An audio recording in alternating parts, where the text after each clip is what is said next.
Hey there, Jane Eyre fans. Welcome to part 2 of my Jane Eyre film adaptation list, the good, the bad, and the in-between. This is where I'm going to be talking about my final 2 that are the absolute best of all time. And those 2 are Jane Eyre 2006 and Jane Eyre 1983. These 2 are the best. They are absolutely phenomenal. I can't go a day without at least seeing a few clips from one of these 2 DVDs. They're just, oh my god, they are so good. The 2006 stars Timothy Dalton and Ruth Wilson, and they are just phenomenal as Eyre Rochester and Jane. They got a fantastic chemistry. Ruth Wilson acting is phenomenal. She embodies Jane Eyre.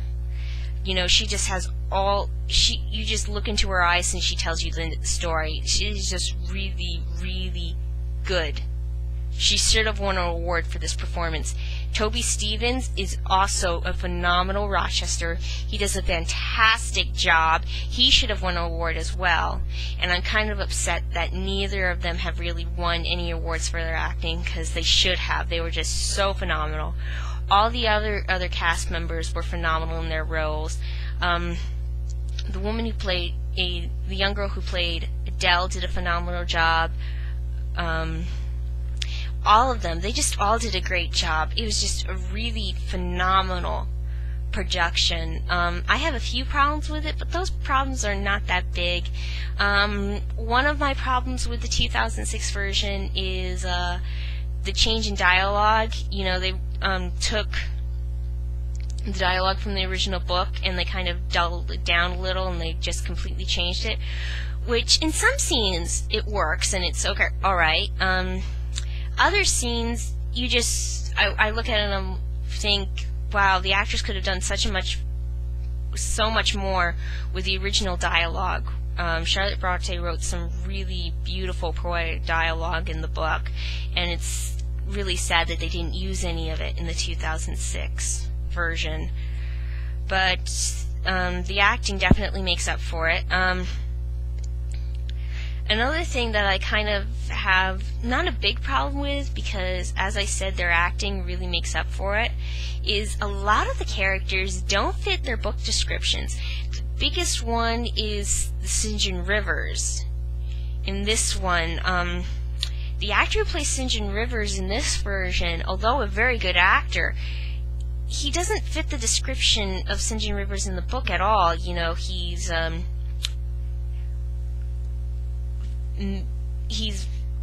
normal height, you know, he's not tall like St. John Rivers is supposed to be, and he wasn't blonde or blue-eyed. You know, he really didn't fit the description, but his acting was wonderful. So, and you know, it's not his fault that he's not tall enough for him to fit the book description of St. John Rivers. So,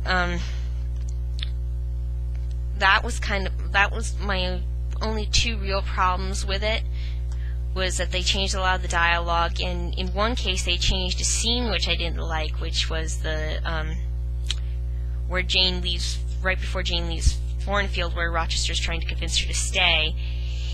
They changed that and made it happen in the bedroom, which makes no sense at all. That scene is just really doesn't make sense, and they could have easily fixed that so that they could still have the sexy bedroom scene as well as the scene where he's trying to convince her not to leave in the library, which, in my opinion, what they should have done was just make the bedroom scene into a dream sequence Jane has, because in the 2006 version they show Jane's dreams in several scenes, so they could have just easily done that, and they could still have the sexy bedroom scene without it not interfering with the believability of the story, because I couldn't believe for 1 second that Jane Eyre would allow Mr. Rochester into her bedroom at that point in the story, especially into her bed. That made no sense.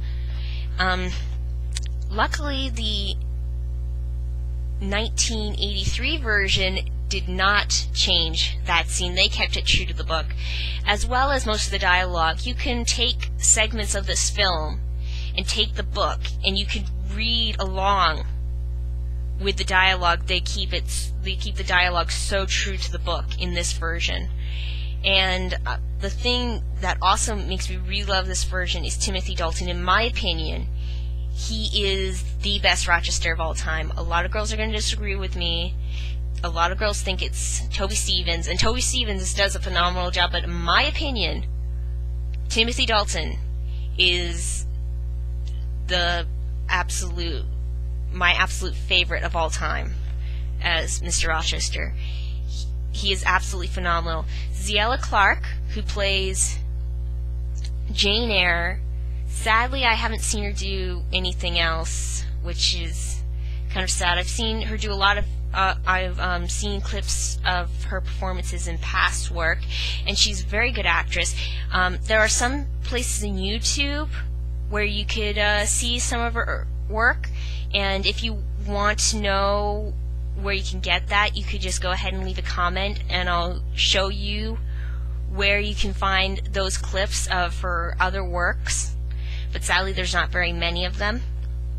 Ziella Clark, her acting is really, really good, although there are some parts where it's a little bit wanting.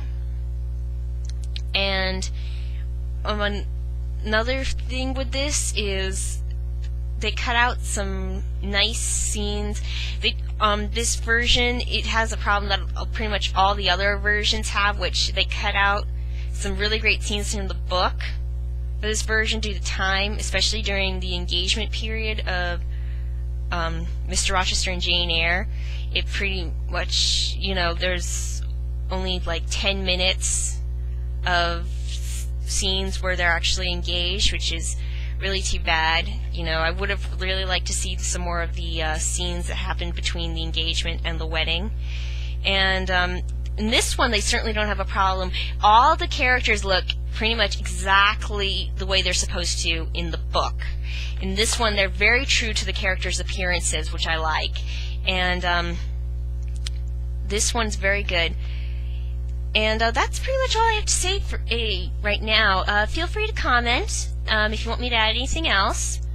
And see you later.